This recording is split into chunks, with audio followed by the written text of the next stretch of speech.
a gente realmente abre mão. As coisas de Deus são maiores e elas são melhores. Lá em Tiago 3:13, do 13 ao 18, Tiago ele fala sobre a sabedoria.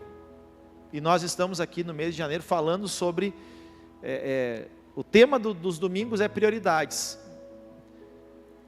E semana passada eu comecei a falar sobre a sabedoria, princípios de sabedoria. E Tiago ele vai dizer algo interessante aqui. Quem entre vós é sábio e inteligente? Agora, onde a gente vê sabedoria e inteligência? Mostre em mansidão. A Bíblia é rica demais, gente. Mostre em mansidão de sabedoria, mediante um proceder digno às suas obras. Pelo contrário, aí Tiago vai dizer para essas pessoas lá, porque ele está falando para uma igreja, pelo contrário, mas se pelo contrário, vocês têm no vosso coração uma inveja amargurada, um sentimento faccioso, não vos glorieis disso, e nem mintais contra a verdade.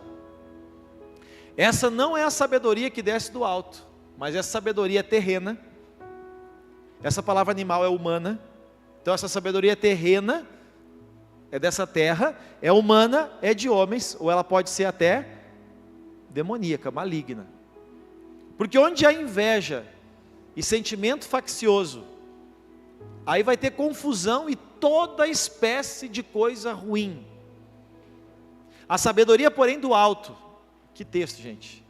Ele vai dizer, agora, o que é uma sabedoria que vem de Deus? Ela é pura, ela é pacífica, ela é indulgente, ela é tratável, ela é plena de misericórdia, de bons frutos, ela é imparcial, ela é sem fingimento. Ora, é em paz que se semeia o fruto da justiça para os que promovem a paz. Até aí. Então, nós vemos aqui Tiago falando sobre 3 sabedorias.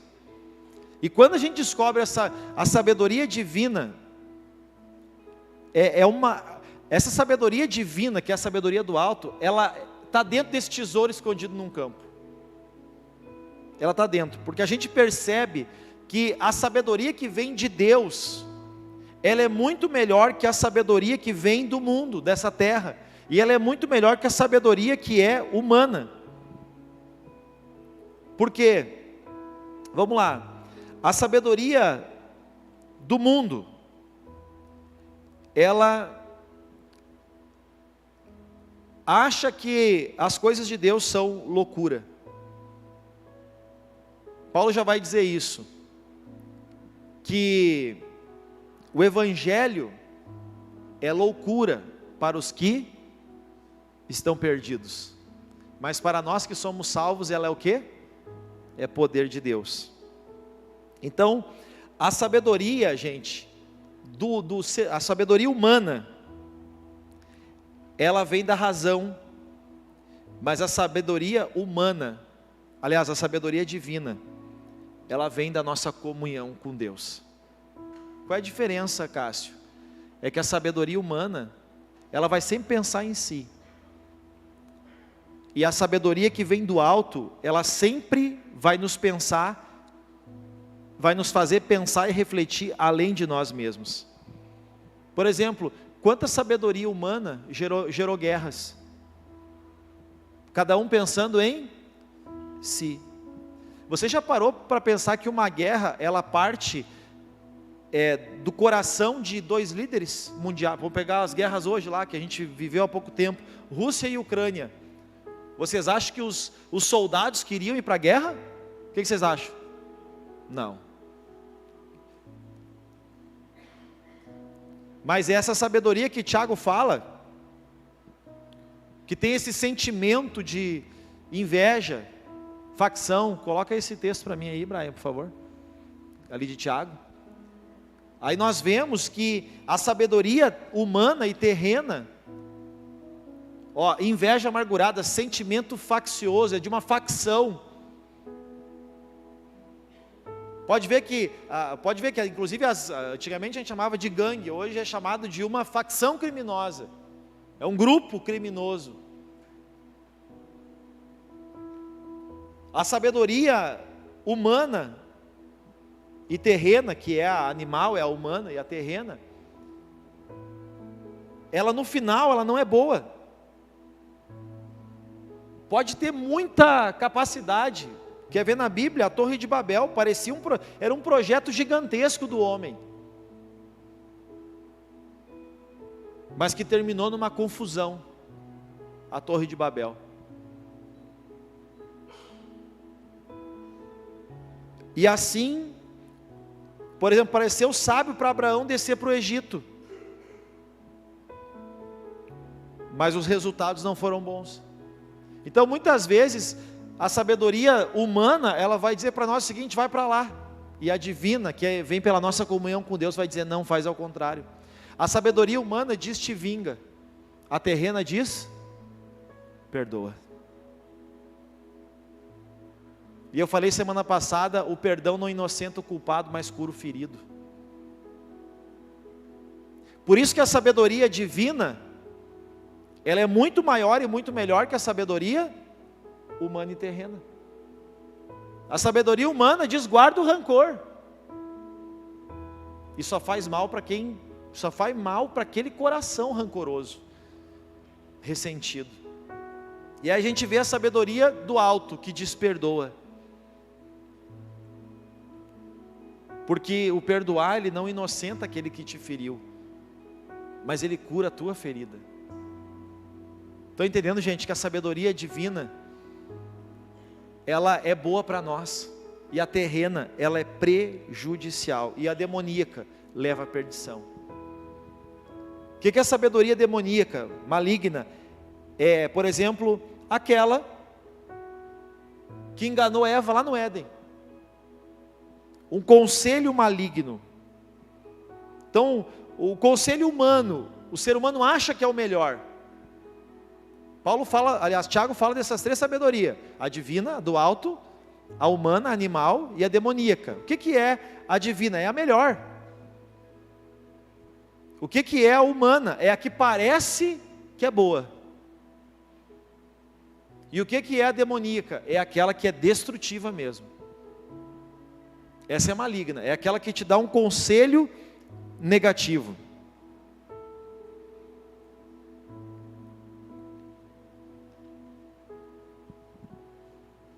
E qual é a evidência Como que eu vejo, Cássio, essa sabedoria na minha vida? Pelas evidências. Como é que está o seu coração?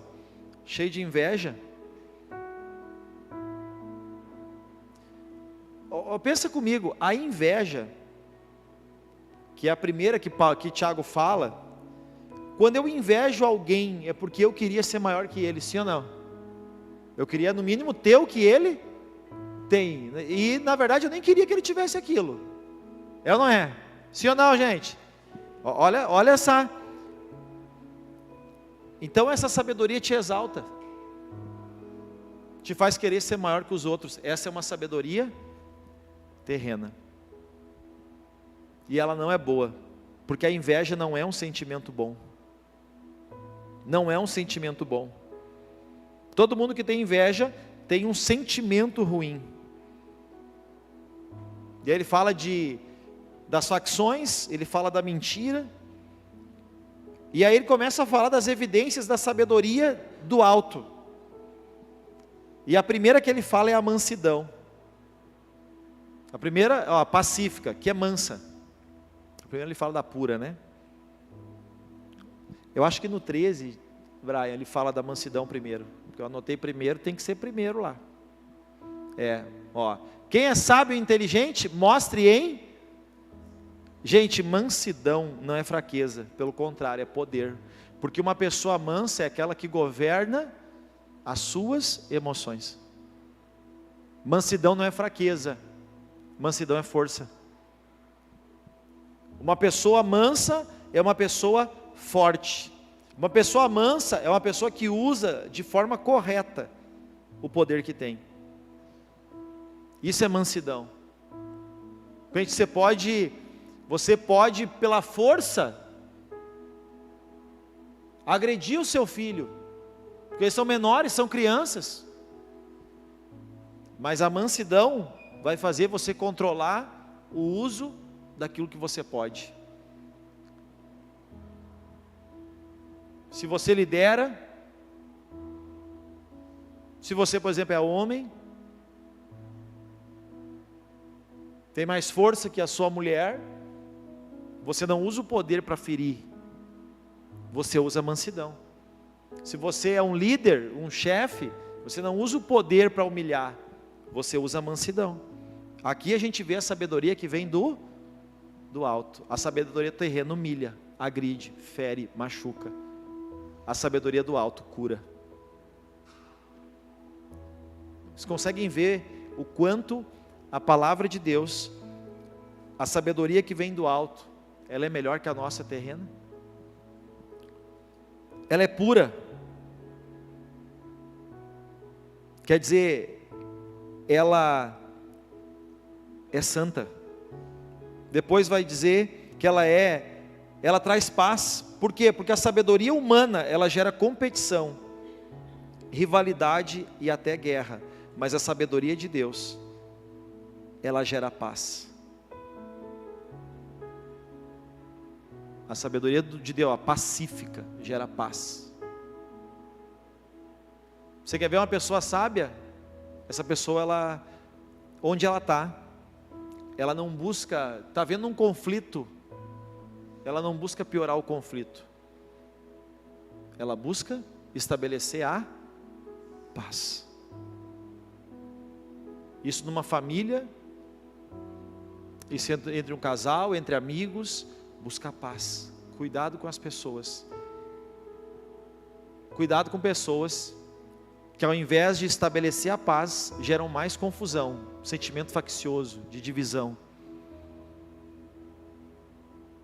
Essas pessoas não estão conduzindo a vida pela sabedoria que vem de Deus, mas pela sabedoria que vem da humana, terrena e talvez até diabólica. A sabedoria humana, aliás, a sabedoria divina, ela é indulgente. O que é indulgente? É gentil.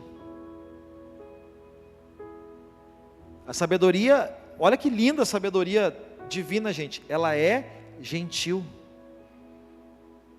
Depois diz que ela é tratável. Que texto, gente. Meu chapéu. Ela é tratável. Jesus tratava bem crianças, rejeitados, leprosos, doentes, mulheres, publicanos, prostitutas, doutores, o sábio e o sem sabedoria. Todos Jesus tratava bem. Você trata todos bem?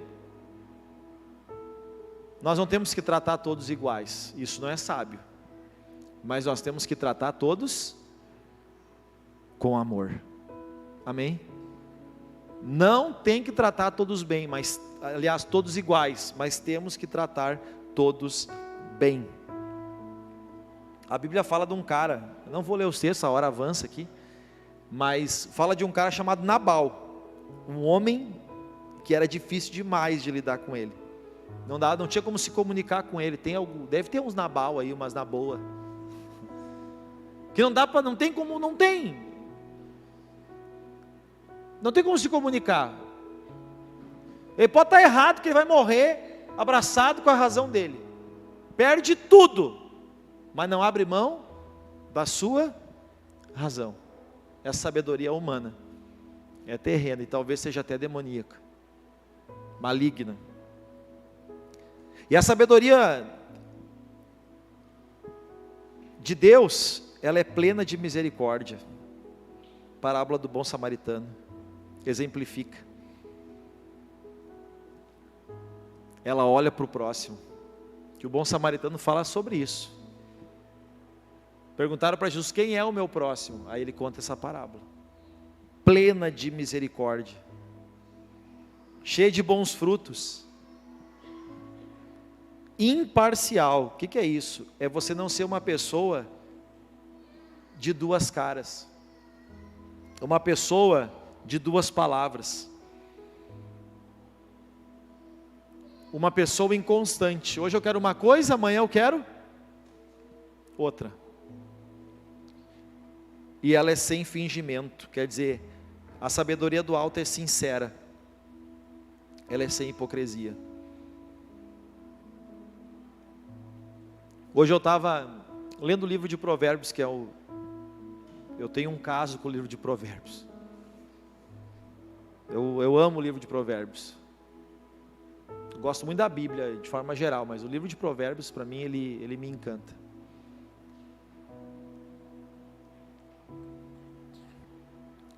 Eu vejo o quanto a Bíblia ela é rica.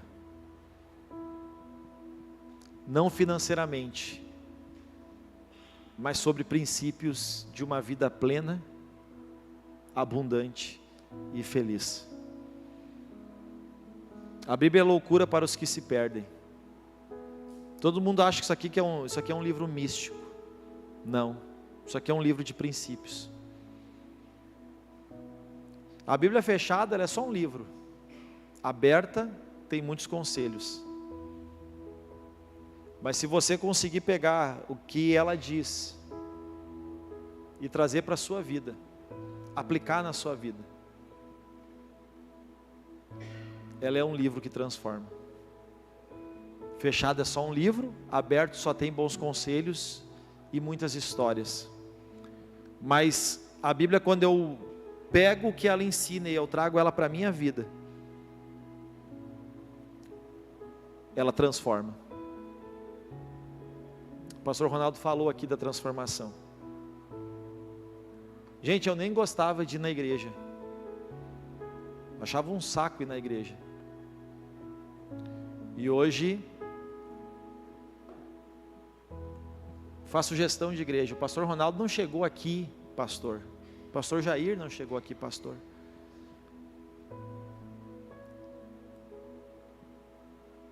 Mas a gente descobriu, a gente tem descoberto, e muitas pessoas são assim, vão descobrindo esse tesouro. Esse tesouro que é o Evangelho. E a gente diz, é isso que a gente quer para a nossa vida. Lá em, acho que é 1 Coríntios 2,9, isso aí eu acho que eu errei. Acertei. Aqui Paulo está falando daquilo que Deus preparou para nós, não aqui, mas na eternidade. Nem olhos viram, nem ouvidos ouviram, e nem penetrou no coração humano o que Deus tem preparado para aqueles que o amam. Ô gente, a Bíblia é tremenda, o que vem para nós, porque essa vida terrena, eu não sei porque tem gente que tem medo da morte. A morte é certa, a gente tem que aprender a lidar com a morte, amém? A morte é certa, gente. Quem ressuscitou morreu de novo, menos Cristo.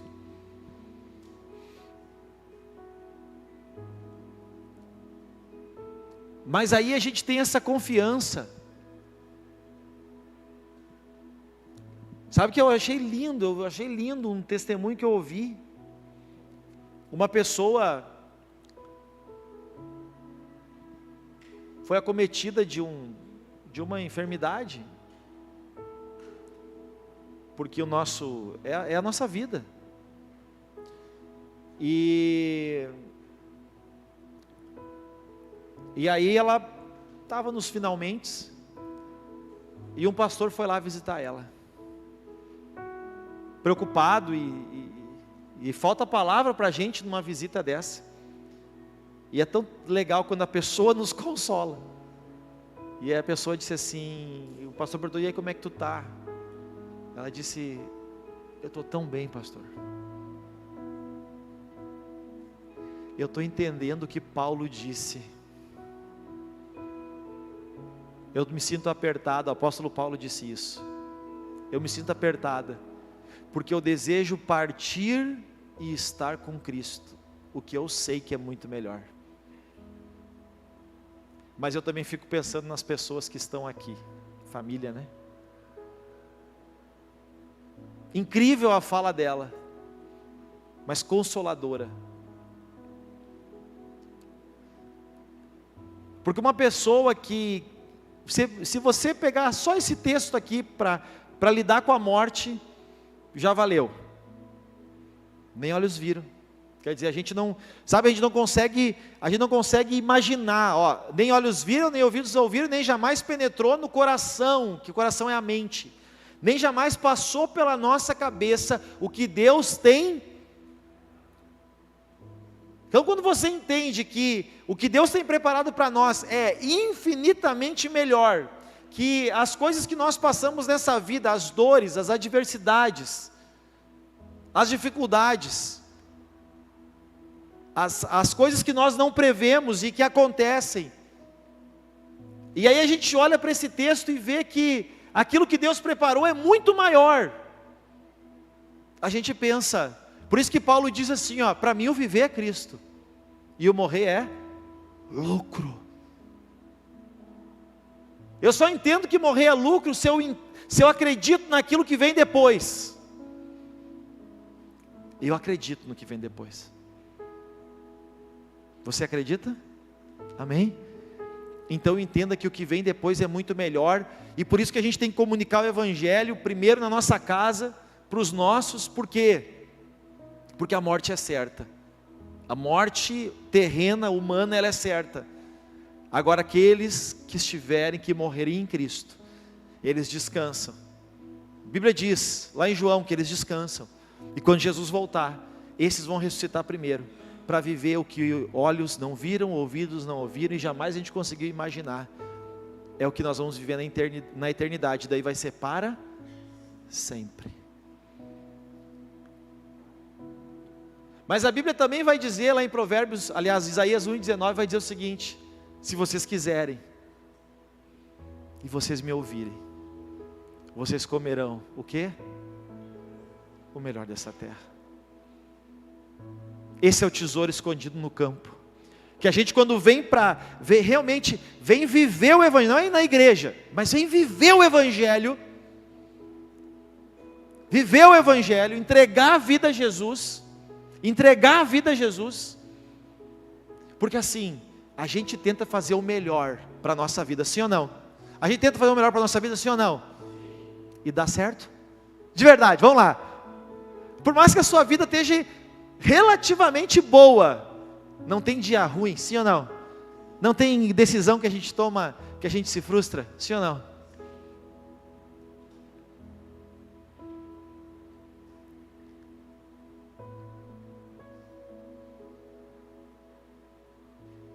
E aí a gente começa a perceber que a gente, por melhor que sejam as nossas intenções e escolhas, a gente não tem a capacidade de escolher o melhor para nós, mas quando a gente coloca a nossa vida nas mãos dele, daquele que tem o poder e que sabe todas as coisas, vale muito a pena, vale a pena entregar a vida para esse Jesus, é o tesouro escondido no campo. E a sabedoria que Ele nos traz, a sabedoria divina, ela é vida, amém? Vamos nos colocar de pé?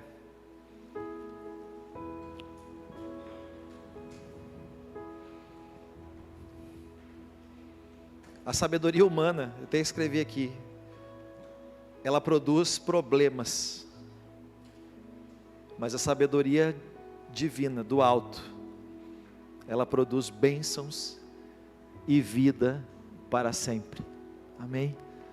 A sabedoria humana produz problemas, mas a divina produz bênção. Ontem a gente estava aqui, a gente teve um momento tão legal, gente, tão legal, assim, eu consegui ver minha vida quando eu entrei nessa igreja.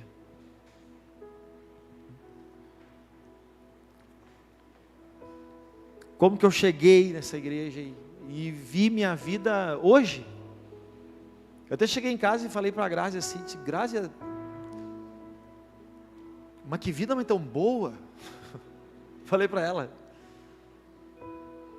Eu disse, olha, não tenho uma área da vida para reclamar, gente. Chega a ser até estranho, pastor.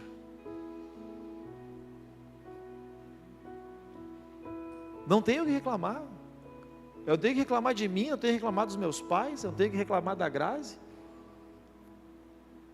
Não tenho que reclamar do meu filho, não tenho que reclamar das minhas empresas, eu não tenho que reclamar, chega até a ser sem graça, assim, sabe? Eu não estou dizendo que eu não tenho problema. Não é isso. Mas quando a gente tem Deus, apesar dos problemas, eu não gosto, é ruim, eu não sei se vou ensinar uma coisa para vocês aqui braba agora. É ruim a gente falar, porque daí o diabo vem, desgraçado, eu vou te pegar. Porque o diabo é desgraçado, né? Que o Senhor me cubra no sangue do Cordeiro agora. Mas eu quero dizer para vocês isso, entregar para vocês essa palavra. Vale a pena entregar a sua vida nas mãos desse Deus. Vale a pena. Quero fazer uma oração com você hoje. Coloque a mão no seu coração, feche seus olhos. E se aquilo que você ouviu aqui, temos muitos convidados. Se aquilo que você ouviu gerou um desejo no seu coração,